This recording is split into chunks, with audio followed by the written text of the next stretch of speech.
Good morning, student. This is class 6, chapter 1, exercise 1.2, page number 16. Today we will start from question number 4. And this exercise is very easy. We have to read the question, take out its meaning and solve it. It is very simple. इस तरह के question में हमें केवल या तो plus करना है या माइनस करना है। तो हम क्वेश्चन पढ़ेंगे अच्छे से और उनके मीनिंग को समझेंगे। अच्छा, एक बात, ये क्वेश्चन आपको फेयर कॉपी में नोट करना है। फेयर कॉपी अपनी रॉयल साइज ही है जो सभी सब्जेक्ट की जो कॉपी बनाने वही मैथ्स की कॉपी है। और क्वेश्चन ब्लैक से लिखना है, आंसर ब्लू से लिखना है, नीट एंड क्लीन वर्क, कोई काटा पीटी नहीं करना है। अगर रफ हो तो हमको साइड में करना है, ठीक है। और रफ कॉपी में हमको हर एक्सरसाइज के एग्जांपल प्लस जो सम में समझा चुका हूं उनको आपको रफ कॉपी में करके देखना है। ये आपका होमवर्क रहेगा। हर बार मैं इतनी बात नहीं बोलूंगा, आपको ये समझना है। तो चलिए अब हम क्वेश्चन पढ़ना स्टार्ट करते हैं। पेज नंबर 16 निकाल लीजिए आप। क्वेश्चन नंबर 4 थर्ड तक हम कर चुके हैं। इस एक्सरसाइज के सभी क्वेश्चन सेम है। हमें पढ़ना है, मीनिंग समझना है और प्लस या माइनस करना है। मीनिंग समझने के बाद हमें समझ में आ जाएगा। इसलिए हम कुछ क्वेश्चन और करेंगे, उसके बाद रेस्ट ऑफ द क्वेश्चन आपको रफ कॉपी में करना है। गलत है या सही ये फैसला हम क्लास में आने के बाद करेंगे। आपको इन क्वेश्चन के बारे में कमेंट में नहीं लिखना, कमेंट में लिखना है उन क्वेश्चन के बारे में जो मैं बोर्ड पर समझा रहा हूं, उन क्वेश्चन के बारे में ही कमेंट्स में लिखना है। अगर आपको समझ में आ जाए तो है यस आई अंडरस्टैंड, और अगर कुछ डाउट हो तो आप डाउट लिख दें। सिर्फ उन क्वेश्चन में जो मैं बोर्ड पर सम कर रहा हूं और फिर कॉपी में भी वही क्वेश्चन नोट करना है जो मैं बोर्ड पर कर रहा हूं। क्लियर? Okay, start. चलिए exercise 1.2 question number 4, keep the finger.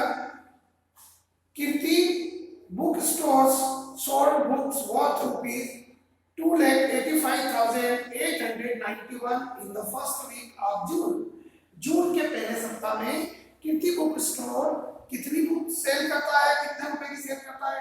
2,85,891। तो ठीक है, पहले सप्ताह में इतना। तो हम इसको अपने वर्ड में लिख सकते हैं, selling books in the first week.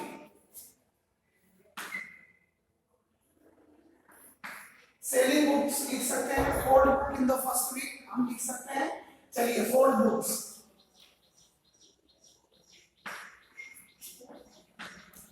Sold books in the first week. कितने रुपए की सेल की? यस, बुक में देखें आप, sold book in the first week ₹2,85,891, ₹2,85,891। आपने नोट किया बेटा? मैंने डिजिट को कितना दूर दूर लिखा है, इसी तरह आप भी डिजिट को दूर लिखेंगे ताकि जब हम नेक्स्ट स्टेप में लिखेंगे तो वंस के नीचे वंस, टेंस के नीचे टेंस आना चाहिए। दिस इज वेरी इंपॉर्टेंट और यही कारण है आपके क्वेश्चन प्लस माइनस के गलत होने के, क्योंकि डिजिट के नीचे डिजिट प्रॉपर नहीं लिखी होगी तो आप प्लस या माइनस करने में मिस्टेक कर सकते हो। So this is very important point, remember it. Question next line, and books worth ₹4,768 in the second week of the month. कौन सा मंथ? जून मंथ में। जून मंथ के सेकंड वीक में कितनी बुक उसने सोल्ड की, कितने रुपए की? 4,768 रुपीज, 4,768 1000 is 0। तो आपने लिखने का तरीका सीखा। लेट 4,00,000 10,000 में कोई अमाउंट नहीं है, हमने 0 0 प्लेस वैल्यू लिखी और 768, यही है ना। ठीक है, और ध्यान दीजिए वंस के नीचे वंस, टेंस के नीचे टेंस ही आना चाहिए, और स्टेटमेंट इज इक्वल टू के नीचे इज इक्वल टू स्टेटमेंट हो जाएगा sold books in the second week first week की जगह sold books in the second week, very easy. अब आगे उसने पूछा है how much was the sale for the 2 weeks together, दोनों सप्ताह मिलाकर उन्होंने कितने रुपए की बुक्स बेची। तो चलिए क्या करना होगा, प्लस, तो अब आप एक लाइन छोड़कर स्केल से पेंसिल से पूरी लाइन ड्रॉ कर लीजिए और इज इक्वल टू के इस को प्लस का साइन लगाएंगे और प्लस करते हैं तो टोटल कॉस्ट आ जाएगी कि दोनों वीक में मिलाकर कितने रुपए की बुक की बिकी है। 1 plus 8 is 9, there is no carry, 9 plus 6 15 का 5, carry 1, this is become 9, 9 plus 7 16 का 6, carry 1, 5 plus 1 6, 6 plus 0 is 6, 8 plus 0 is 8, 2 plus 4 is 6 and this is rupees is equal to के नीचे is equal to, और यहाँ पर हमारा जो क्या पूछा था उसने, how much was the sale for the 2 weeks together, total selling, total selling कितने रुपए की हुई, rupees 6,86,659। This is the first case. अभी इस क्वेश्चन में एक लाइन और पूछी है, वो है in which week was the sale greater, दोनों सप्ताह में से किस सप्ताह में, मतलब जो है आपने ज्यादा रुपए की बुक बेची, यहाँ 2 लाख है या 4 lakh, of course second week, तो इसका सेकंड केस, ये फर्स्ट केस है, इस क्वेश्चन का ये कौन सा केस हुआ, फर्स्ट केस। सेकंड केस में हमारे पास आएगा कि किस सप्ताह में जाना, तो वो हुआ सेकंड वीक, तो उसका फर्स्ट पॉइंट सेकंड केस का बना सेकंड वीक।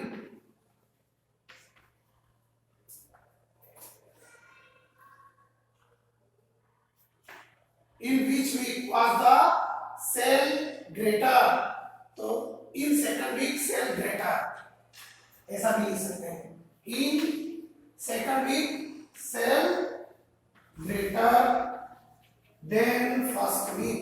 ज्यादा स्टेटमेंट लंबा नहीं ले जाना चाहते हैं हम। उसके बाद उसने पूछा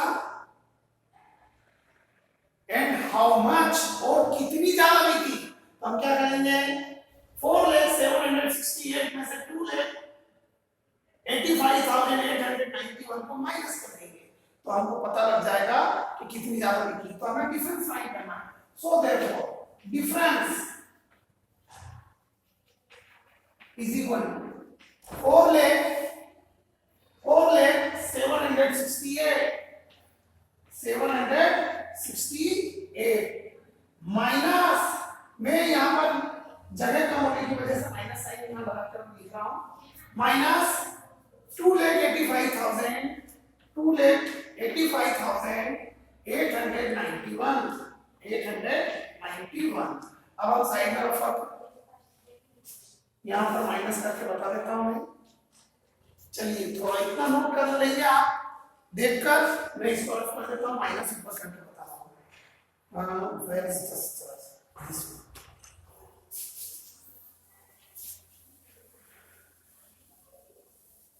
so difference I am showing here 4,768, 4,700, so 1,000, 10,000, 0, 768, and minus 2,85,000, 891 minus किया, 8 minus 1 is 7, 6 minus 9 नहीं हो सकता है, it will become 16, we borrow 1 from here, 16 minus 9 is 7, this will become 6, again it will become 16, take 1 from here. 16 minus 8 is 8. This will be 9. 9 minus 5 is 4. Again this will be 9. 9 minus 8 is 1 and 3 minus 2 is 1. देखो बेटा इतनी practice आपकी होना चाहिए subtraction और addition की। अगर आपको इतना प्रैक्टिस नहीं आता है तो प्रैक्टिकल क्लास में जब आप सामने रहोगे मैं डीपली इनको बताऊंगा कि इतनी स्पीड से हमें प्लस माइनस कैसे करना है। अगर मैं यहाँ पर वीडियो में बताऊंगा तो हमारा पूरा समय इसमें निकल जाएगा, इसलिए हम क्लास में इसको बहुत डीपली समझेंगे। मैं आपसे एक एक से क्वेश्चन पूछूंगा ऐड और डिफरेंस करने के लिए इस प्रकार से। क्या इंपॉर्टेंट बात थी, वंस के नीचे वंस, टेंस के नीचे टेंस से लिखना। तो ये रेफर में आप नोट करेंगे and the difference will be कि कितना ज्यादा सेकंड वीक में कितनी ज्यादा रुपए की बुक बिकी उसमें। तो यह है rupees 1,14,000 1,14,877। This is the answer. Clear? Okay, rest of the all sum will be same, but मैं आपको फिफ्थ क्वेश्चन और बता रहा हूं। चलिए देख लेते हैं क्वेश्चन नंबर 5। ये समझ में आ गया आपको? शाबाश। Now question number 5 we will read the question. See your book please. This is question number 5. Okay, question number 5 is that find the difference between the greatest and the least number that can be written using the digit 6, 2, 7, 4, 3 each only once। आपको ये digit दिए तो सबसे पहले हम लिखेंगे given digits, ताकि हमको बार बार क्वेश्चन में नहीं देखना पड़े। Given digits, given digits are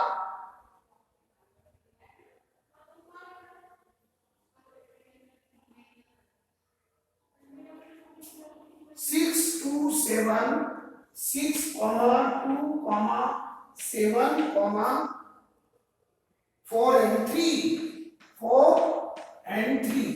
ये इंडिविजुअल डिजिट है बेटा, है ना। अब इन्हीं नंबर का केवल एक बार, इसमें लास्ट में लिखा है, क्या लिखा है हमको कि ईच ओनली वंस, इनका यूज हमको केवल एक डिजिट को एक ही बार लिखना है। पहले तो हम इससे ग्रेटेस्ट नंबर बनाएंगे, स्मॉलेस्ट लीस्ट मतलब स्मॉलेस्ट नंबर बनाएंगे, और फिर उन दोनों का क्या फाइंड करेंगे? डिफरेंस। डिफरेंस मतलब माइनस। तो इन डिजिट को यूज करते हुए greatest number. So therefore greatest क्या बोला है इसमें क्वेश्चन में? Find the difference between the greatest and smallest number, least number. Greatest number will be, in digit से जो ग्रेटेस्ट नंबर बनेगा तो हम डिजिट को क्या करेंगे बेटा? डिसेंडिंग ऑर्डर में लिखेंगे। क्या करेंगे? डिसेंडिंग ऑर्डर मतलब सबसे बड़ी डिजिट पहले, उससे छोटी, फिर उससे छोटी, फिर उससे छोटी, और लास्ट में सबसे छोटी। तो स्टार्ट सबसे बड़ी डिजिट इसमें है 7, then 6, then 4, then yes 3 and 2। 1 2 3 4 5, 1 2 3 4 5। अब हम डिजिट को पढ़ते हैं। we will read the digit ones, tens, hundred, thousand, 10,000, 76,432। In number से हम यही सबसे बड़ी डिजिट बना सकते हैं। एंड सेकंड का क्वेश्चन में दिया लिस्ट नंबर। अब इससे हम लिस्ट नंबर बनाते हैं। लिस्ट नंबर मतलब सबसे छोटा नंबर, इन डिजिट का यूज करते हैं। तो सबसे छोटा नंबर बनेगा, इसको अपन रिवर्स कर देते हैं नंबर को, क्योंकि इसमें जीरो है नहीं तो इसलिए हमें कोई प्रॉब्लम नहीं है। अगर जीरो होता तो फिर हम कुछ सोचते हैं, और ऐसा क्वेश्चन मैं पहले बता चुका हूं एग्जांपल में। जीरो से स्टार्ट नहीं कर सकते किसी डिजिट को, क्योंकि जीरो की भी क्लास इधर पढ़ने में वैल्यू नहीं आती है, याद रखिएगा। 1 से में जीरो होगा तो उसको रीड किया जाएगा, डिजिट के जस्ट लास्ट प्लेस पे डिजिट जीरो लिखा है तो हम उसको नहीं पढ़ पाएंगे। इसलिए जीरो से कभी भी स्टार्ट नहीं होगी डिजिट, याद रखना, बस इतना ही ध्यान रखना। तो इसमें तो जीरो है नहीं। अब इसको रिवर्स कर देते हैं तो स्मॉलेस्ट नंबर बन जाएगा 2, 3, 4, 6 and 7। And now see ones, tens, 100, 1000, 10,000, 23,467। और हमको डिफरेंस पूछा था, so therefore difference is equal to greatest number से लीस्ट नंबर को माइनस कर देंगे। तो ये डायरेक्ट ऐसा लिखा हुआ ही है, हम डायरेक्ट यहीं पर डिफरेंस कर रहे हैं। चलिए ये माइनस, वेरी सिंपल, हमने ऐसा कैसे बना दिया, डबल लिखने की जरूरत ही नहीं। 2 माइनस 7 नहीं हो सकता, तो 12 minus 7 will be 5. This will become 2, again 2 will convert into 12. 12 minus 6 is 6. We have taken 1 from here, so this will become 3. 3 को 13 बनाएंगे, 1 is second, 13 minus 4. It will be 9. This will become 5. 5 minus 3, 2. And this will be 7. 7 minus 2 is 5. Once 10's 100, 1000, 10,000. 52,965 is the difference. बेटा इसके सारे question जो है सब same है, केवल प्लस माइनस। एक क्वेश्चन में पढ़ के बता देता हूं, you will do it. A machine on an average manufactures 2825 screws a day. एक दिन में एक मशीन कितने स्क्रू बनाती है? लगभग 2825। How many screws did it produce in the month of January 2006? 2006 के जनवरी मंथ में वो मशीन कितने स्क्रू बनाएगी? तो क्या होगा बताया आपको, जनवरी में 2006 ईयर है और जनवरी में हाउ मेनी डेज? यस 31। तो ये जो एक दिन में हमारे स्क्रू है 2825, इसको हम 31 से मल्टीप्लाई करेंगे तो जनवरी मंथ में टोटल इसको कितने बनेंगे ला देंगे। केवल स्टेप लिखना है।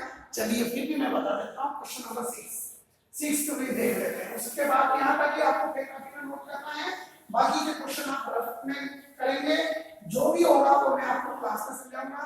प्रॉब्लम आप इन क्वेश्चन से पूछेंगे जो मैं बोर्ड पर बता रहा हूं, राइट बेटा, ताकि वो ज्यादा इजी रहेगा। Question number 7 देखिएगा, sorry 6. Sixth question is that a machine on an average manufactured 2825, then manufactures in 1 day, because हम यहां से स्टार्ट कर सकते हैं। in 1 day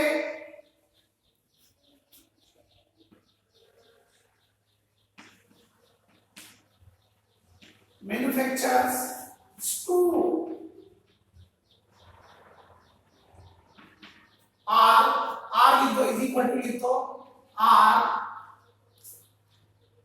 2825। तो कितने दिन में बताना आपको? जनवरी मंथ में। टोटल डेज कितने होते हैं? 31 इन 31 डेज। 31 क्यों किया?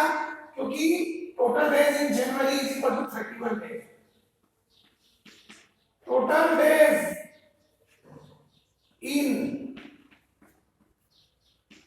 जनवरी are 31 days. Clear student? So that's why we are using on the place of January there are 31 days, क्योंकि यहाँ 1 डे में है तो 31 टोटल है। और इस लाइन का मतलब होगा मैन्युफैक्चरर्स विल बी, कितने इसको मैन्युफैक्चरर्स होंगे तो वो होगा। अब आप इसका एक रूल समझ लीजिए, बिकॉज देयरफॉर वाला यूनिटी मेथड है, इसको मैं समझा देता हूँ। यहाँ पर जो यूनिट होगी डे, तो यहाँ भी डे आना चाहिए। जो चीज फाइंड आउट करना होती है वो लास्ट में ले जाते हैं, ये इसका रूल है। और बिकॉज वाले साइन के पास वाली डिजिट हमेशा डिवाइड में आती है, देयरफॉर के साइन वाली डिजिट हमेशा मल्टीप्लाई में आती है।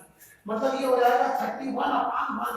तो 31/1 तो 1 है ना, चूंकि इसलिए हम इसको 1 को नहीं लिखते, क्योंकि जिस डिजिट का डिनोमिनेटर 1 होता है उसको मेंशन नहीं किया जाता है। अगर 1 के अलावा कोई डिजिट होगी तो हम जरूर यहाँ डिवाइड में मेंशन करते हैं, और बाद वाली डिजिट डायरेक्ट मल्टीप्लाई में आ जाएगी। 2 and 2 5। नेक्स्ट स्टेप के लिए कभी भी इस यूनिट मेथड के लिए आपको ये कैसे जमाना है ये हमें याद रखना है।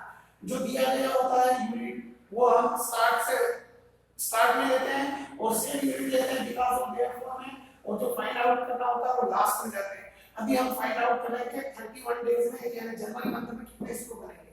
एंड रफ वर्क में हम बताएंगे पहले, अभी हम इसका आंसर लिखने के पहले कि कितने स्क्रू होंगे वो लिखने के पहले ये आएगा आपका स्क्रूज। ये लिखने के पहले हमको 2825 को मल्टीप्लाई करेंगे 31 से। इट्स वेरी सिंपल, 1 से मल्टीप्लाई करेंगे तो जब भी 1 की टेबल से हम कोई डिजिट को मल्टीप्लाई करते हैं digit will be itself 1 multiply by 5 is 5, यानी 1 5 is 5, 1 2 is 2, 1 8 is 8, 1 2 is 2, ये 1 की टेबल कंप्लीट। अब 3 की table 3 5 is 15, carry 1, 3 2 is 6 and 1 7, 3 is 24 का 4 carry 1, 3 2 is 6 and 1 7. Now we relate 5 as it is, 2 plus 5 is 7, 8 plus 7 is 15 का 5 carry 1, 3 plus 4 is 7 and 7. 1 stands 100, 1000, 10,000, 77,575 screws will be manufactured in 31 days. Very clear? So rest of the sum you will do in your copy, and all these sums which explained by me you should be doing. That is your homework. Okay? And in comments you should be write if you understand these sums. Yes, I understand. And any doubt, those sums which explained by me, so please write in down. Okay, thank you.